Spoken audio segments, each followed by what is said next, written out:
ओम शांति। जहाँ आकर्षण है वहाँ असंतुष्टता है, और जहाँ असंतुष्टता है वहीं हलचल है। जबकि इस तमोप्रधान दुनिया में आकर्षण बहुत बढ़ रहा है तो हलचल भी बहुत बढ़ रही है, जिससे सभी आत्माएं बहुत दुखी और परेशान हो रही हैं। और यह सब कुछ अति में जाना ही है। चाहे लौकिक परिवार चाहे अलौकिक, सब जगह परेशानियां बढ़नी ही हैं।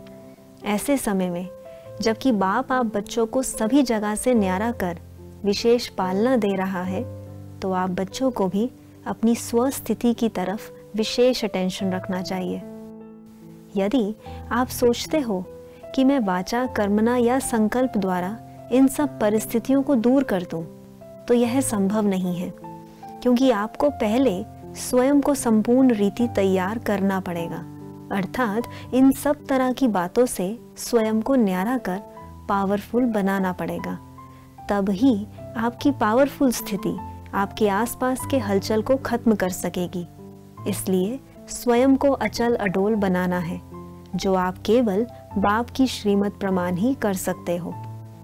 इसलिए आपको यह स्मृति रहनी चाहिए कि मेरी स्वयं की स्थिति से ही परिस्थिति खत्म होगी, और जितनी मेरी स्वस्थिति पावरफुल होगी उतना ही उसका प्रभाव दूर दूर तक जाएगा।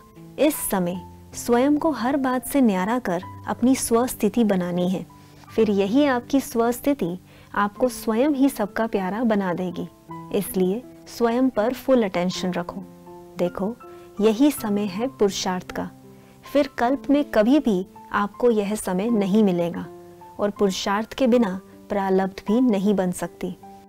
इसलिए स्वयं को हर बात से न्यारा कर अपनी हर समस्या, चाहे किसी भी तरह की हो, बाप को संकल्पों द्वारा समर्पण कर बाप की श्रीमत पर पूरा पूरा चलने का पुरुषार्थ करना है।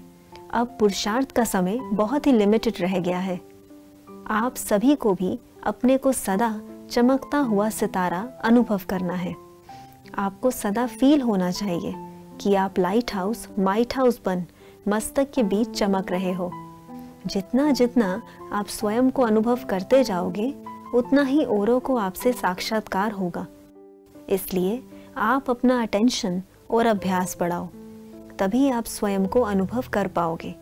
जब आप अपने को यह शरीर ना समझ लाइट हाउस और माइट हाउस समझोगे, तब आपको इतनी खुशी और शांति की अनुभूति होगी जो अभी तक आपने कभी नहीं की। देखो, आपके एक एक सेकंड की प्लानिंग बाप की है। इसलिए जब आप कार्य व्यवहार में आते हो तो कोई कुछ गलत करता है या कोई नुकसान करता है, तो आप बाबा को साथ रख उसे बहुत प्यार से समझानी दे दो, और फिर वो सारी बात बाप को दे दो। उससे न्यारे हो अपने पुरुषार्थ में लग जाओ। एक तो आपको अपनी संतुष्टता की सीट को कभी नहीं छोड़ना है, क्योंकि बाबा आपके साथ है और वो हर अकल्याण को कल्याण में बदल देगा, परंतु तब जब आप अपनी सीट पर सेट रहोगे। अच्छा, ओम शांति।